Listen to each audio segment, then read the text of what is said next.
Mana akalar ishlarimiz xudo xolasa ana oxiriga yetib qoldi.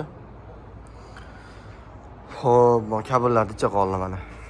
Bo'pti, kabellar ulab qo'ysak, hozir yuzamiz. Mana ko'rsatganimizdek mana. Shinakdan keyin elakka, elakdan keyin mishalkaga.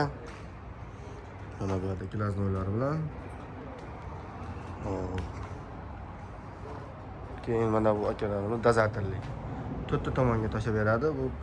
Buni sababini ko'pchilik so'rashadi, nimaga foydasi bor bu? Buni foydasi akalar mishalkani ichiga sig'imiga yoyib tashab beradi. Yoyib tashab berganda bitta joy to'planib qolmaydi-da. Birinchi foydasi mishalkani to'xtatib turib, yarimiga yetganda, misol rodbinni yarimiga yetganda qilsak bo'ladi, yarimiga yetganda yoqsak bo'ladi. To'xtagan keyin ham qilish mumkin. 7,5 kW endi baribir soatiga 7,5 kW hozir qimmat bo'lyapti. Keyingi plyus tarafi aralash soati ozroq bo'ladi. Misol 20 minut aylantirgan joyga 10 minut, 15 minut aylantirsa, xudo xolasa sifatli chiqaraveradi. Shunisiga foydasi bor. Xo'p, bundan keyin to'xtalib o'tdik. Mana endi bundan keyin 4 metrlik shinak. Shinakdan keyin mana Xitoy dozatori, kompressor, xudo xolasa kompressor olishdi akalarimiz.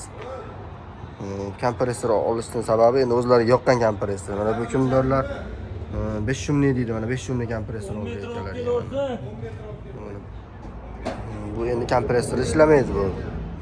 Xudo xolasa mana chiqarishga marraga oz qoldi, xudo xolasa akalar.